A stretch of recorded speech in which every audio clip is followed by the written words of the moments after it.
Good morning, y'all. It's day 48, 6 o'clock in the morning. I'm all packed up and ready to head out. If I'm lucky, I'm gonna get a nice sunrise up on Beauty Spot. Got a mile and a half to walk up there, and that times it just about right for the sunrise. So I'm gonna get on a huffing. Windy last night, cold this morning. Man, it is cold this morning. So I can't wait to start walking so I can warm up. So I'm gonna get off this thing and I'm gonna wait until I get up to Beauty Spot and show you what I see. I hope everybody's doing good. Hey, Mushroom, good morning. It's freezing out here today. I'll be getting up there pretty soon. It's supposed to warm up pretty good today though, as soon as that sun rises up. So I'll see you guys in a little bit. All right, bye-bye.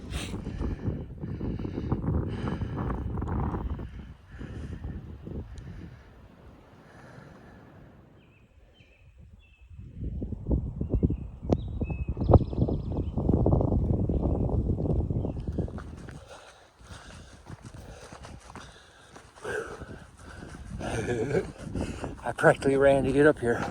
Sun's still not up, but hopefully it'll show up behind these trees. See us back there. Hopefully we get up above those trees and we'll get a good view.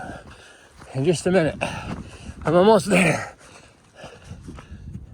Well, it looks like that sunrise is going to be a bust today. Got quite a few clouds. Sun's already up. It's behind a cloud there. Sorry about that. But if we turn around, I'm going to give you your money shot of the day right here. Beautiful. The lights down there on the bottom, that's Irwin. That's where I'm going. And that right there is the reason why I did not sleep in my tent tonight up here. It would have been a miserable disaster. Alright. It's beautiful up here. I guess that's why they call it Beauty Spot.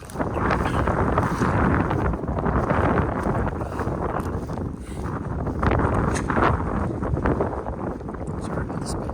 Look at the speed.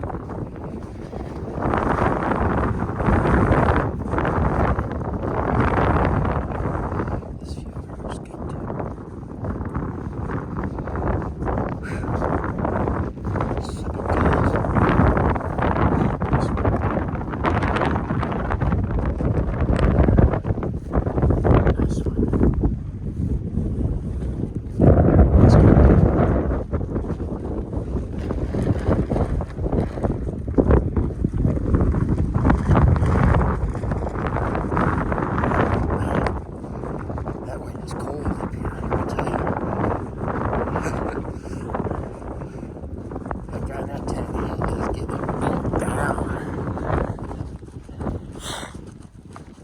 So oh man, is it cold. Whew. What a cold morning. Dang. I'm gonna get down off this bulb now. That pretty or what, y'all? Pretty. Oh man. I think that mountain right in front of us is Big Bald.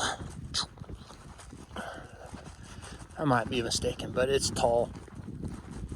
It's a 5,500 footer, so you're gonna get tall mountains. They stick out. Oh yeah, over here. We ain't done yet. This is another nice little view. Whew. Really pretty. Oh my God, this is nice. And you get the little slice of the Nolichucky River down there. You can just barely see it. See it? Oh, that's nice. Look at that. Trees are all getting green. This is beautiful. Oh, man. Aptly named Beauty Spot. Okay. Good enough. We got our money shot of the day. First thing. Now it's time to hoof it down to Irwin. Uncle Johnny's is waiting for me. And I got a reservation down there. Okay. 10.5 to go. I'll see you in a little bit. Right after I got done with that wrap-up video last night, that wind died down pretty nice. I mean, it was windy last night, but it was tolerable. Nothing like that guy was dealing with up there on Beauty Spot.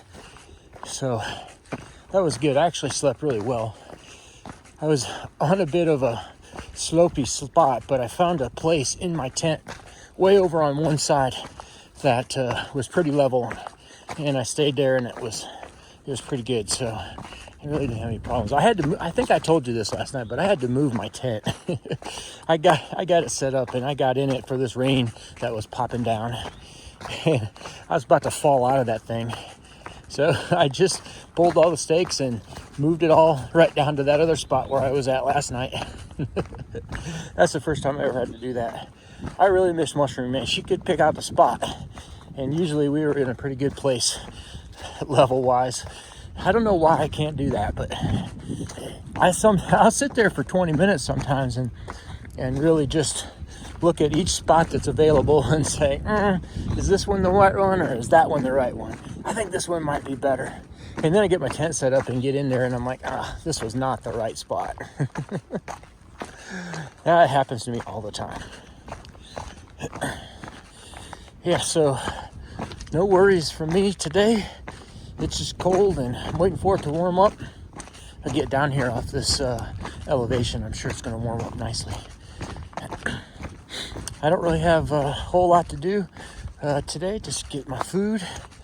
And there's a shuttle that goes to the grocery store and McDonald's, and kind of everything's all within one place later today. So I'll probably get on that shuttle and get my dinner that way. There is a gas station about 0.5 away from Uncle Johnny's with a Mexican restaurant in it. And I'm thinking I'm going to walk up there as soon as I get my shower and get kind of cleaned up, get my laundry done. I don't know if I'm going to do that or not yet, but hey, those are town plans, you know. You got to make them before you go. And then tomorrow, it's on to Hot Springs. Now, I'll tell you what, Hot Springs to Irwin, I've done that section twice now. Once in a section hike with Mushroom. That's where we met Casey, who you saw a few videos ago. And then last year on our through hike. And it's long, it's about 80 miles. And it is probably one of the more difficult sections from a town to town perspective that you kind of deal with. So it's going to be a tough slog. I'm going to try and get it done in 3.5 days. Probably it might end up being a fourth full day. We'll see how I feel and how things go, but that's kind of programmed into that. And I already booked a reservation in Hot Springs at the Laughing Heart Lodge, which I'm just gonna try to stay away from the hostel there in Hot Springs, given that norovirus outbreak was there. I know I'm going to a hostel at Uncle Johnny's, but I got this private cabin with its own bathroom, and so maybe that's gonna work out better as far as that goes. And then I'm going to see if I can find a way to get into Newport when I get to Davenport Gap before I go into the Smokies and go into a hotel there. I'm not going to Standing Bear. That place is probably norovirus central as far as I'm concerned. And then head up into the Smokies. As far as I can tell right now, Fontana Dam is the end before I have to go home. I don't think I'm going to be able to bus farther than that, unless I have an extra half day or something and there's a nice road there where Mimi and Mushroom can pick me up just past Fontana Dam, maybe 10 miles or something. But I haven't looked at it, and it seemed to me that area right there as you go to the NOC is pretty darn remote. So I'm thinking that they're going to come to Fontana Dam. And that'll probably leave me with about 170 or so miles to the end, which is about 9 or 10 days of hiking. And I'm just going to try to make that up in May after I recover. Hopefully this thing goes fast and I can maybe go down there after trail days and get that done, get some of that done anyways, and then maybe come back as soon as I'm done with the northern section and finish that up before we do our 100-mile wilderness to Katahdin run. So that's kind of the longer range plan here. Everything in these last couple of weeks has been programmed in, partly because you know, I'm just trying to make sure I have places to stay in the midst of all this bubble-ish stuff going on. And partly because I know what I can do, and this is working out for me. I'm, you know, feeling good, still putting in good miles and walking far every day, but that I'm recovering well and just kind of getting myself ready for kind of the next town run. It just seems to be working well.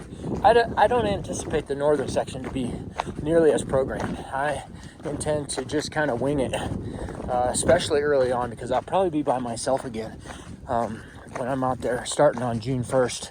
All the Sobos start on June 1st up on Mount Katahdin, so they'll be like a week behind me. And I'll only be catching the thin stream of Nobos as they're coming. Only the fastest ones will be up there by that time.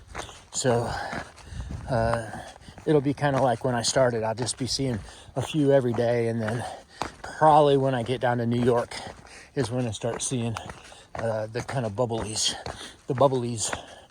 So, and by then that bubble will be spread out nicely, and usually there'll be places to stay. Every place will be busy, but there'll be places to stay. All right, 6 minutes on this thing. Holy cow, I got to get off here. I'm just going to try and give you this little money shot here right after this rock. I'm pretty sure there's a nice little opening. Oh yeah, there we go. Nice. That Nolichucky River's down there again. I just love that name, Nolichucky. Very pretty. All right, I'm out of here. This is like a 7-minute video. And pow, just like that, we in Irwin. I can't believe it, man. It's only 10:45. I planned on being here at 12. I moved down that mountain. Of course, nearly the whole thing was downhill, so that was crazy. That little green and red roof over there, that's Uncle Johnny's. It's beautiful to be right on a trail like that, you know. The trail just goes over this bridge and then right back up in these mountains here, so that makes it real nice. Get to cross the Nolichucky River. I love that name. And this is a pretty river. I suspect this thing is just raging after it's raining. Nice one. All right, I'm gonna get checked in over here at Uncle Johnny's, and I'll be back later.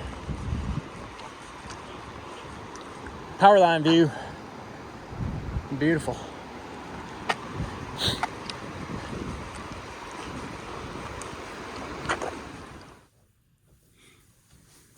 Hey everybody, I'm at Uncle Johnny's.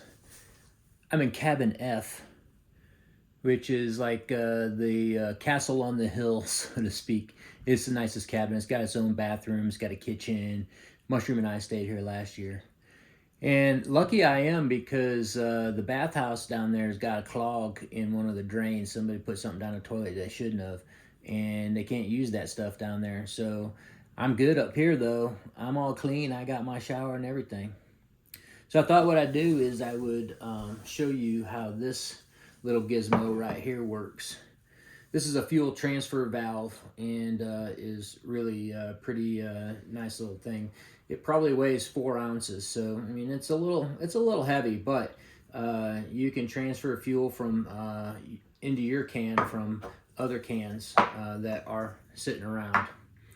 So first things first, you'll notice that there's a little there's one that says in, and then there's one that says out. So of course the one that says in is the one you want to hook up to the canister that you want to put the fuel in, and you want to make sure that's on there nice and tight. Now the next thing is there needs to be a temperature difference in order for that fuel to flow into this can. So the can that you want to send fuel to, or the sending can, you put in warm water.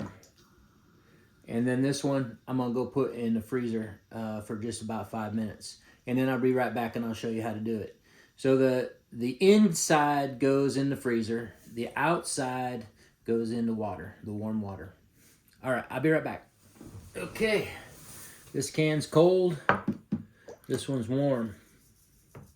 There isn't very much fuel in this can, and I don't have, I'm pretty close to full on my can as well. But you just screw this on top, like so. Make sure it's tight. And then just turn on the valve all the way and listen for the whoosh.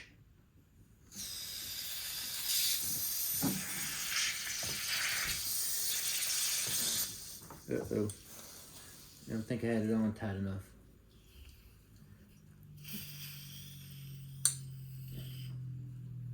Okay, now it's on tight. Here we go. There it goes. Hear it?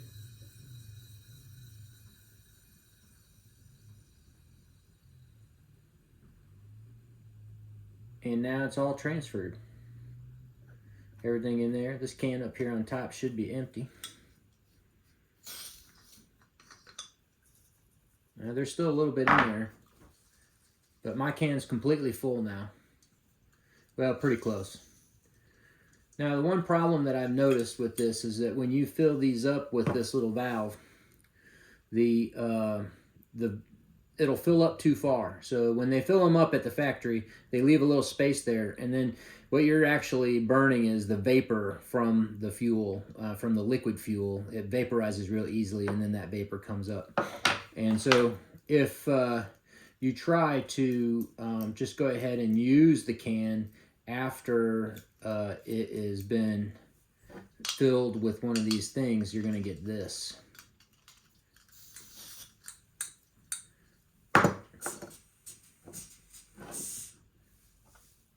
So, watch. Oh no, it didn't fill up far enough. So I got a nice blue flame. So usually though, when I fill it up, it'll fill up too far, and there'll be like a nice big yellow flame coming out of it. That just means there's too much liquid in there. And so what you need to do is just turn on your valve a little bit, let some of that liquid come out, let it dry, and then light it again. And as soon as some of that liquid, enough of that liquid gets out of there where you got vapor, a little vapor layer there, it'll work. So that's pretty cool. I got this on Amazon.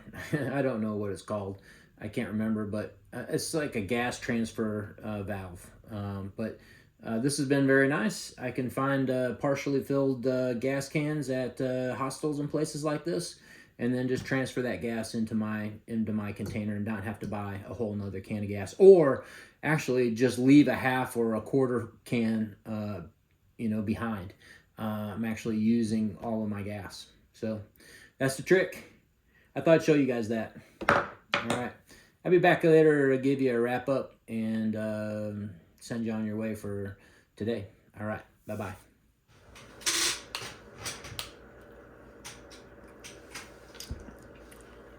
Well, folks, day 48 is in the books. And this is my dinner tonight. A ribeye, mac and cheese with baked beans mixed in, and a baked potato. This is going to get me up to Big Bald tomorrow. I'm sure of it. Today was really easy peasy, man. I got up to beauty spot right at the beginning of the day, just trying to chase that sunset, and then it kind of disappointed me because there was clouds over the sun, so I couldn't see anything. But still, it was a beauty spot to be. So after that, it was basically all the way downhill to Irwin, and I think I made record time for pink hot dog down here. I was expecting to get down here at 12, but I got down here at 11. On the trail today, I found out that Uncle Johnny's was having trouble with a clogged septic system or something, and I'm like, oh no, that just kind of gonna ruin my whole trip into Irwin. But I have cabin F, which cabin F is a cabin with a bedroom, a bathroom, a kitchen, and a nice couch. And apparently it's not hooked up to the septic system. It's on a city sewer or some other septic system that they've got. I don't know. But the water's running in here and the toilet works, so I'm good to go. I'm one of only 2 people here right now. Me and this other guy named Eric, who he just took a shower here in the cabin. We're the only two in this place, so that's kind of weird. I saw 67 through hikers today, and I forgot to check the totals before I got in, but I think that puts us really close to 700. I'll check it when I get done here and make sure, but I saw 55 of them on trail, 12 of them here or on the shuttle over at the grocery store or whatever. So really, 67 for half a day's worth of hiking is still a lot. I can definitely confirm to you that I am in the bubble. So yeah, that's it for day 48.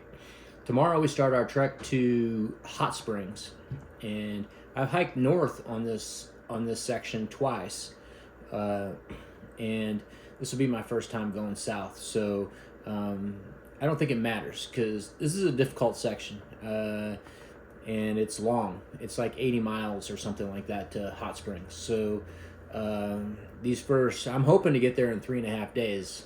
If I have to stretch it to 4 full days, then that's fine, but I should be able to get there in 3.5. It's going to be a challenge, though. So stay tuned, and we'll get to Hot Springs just as soon as we can.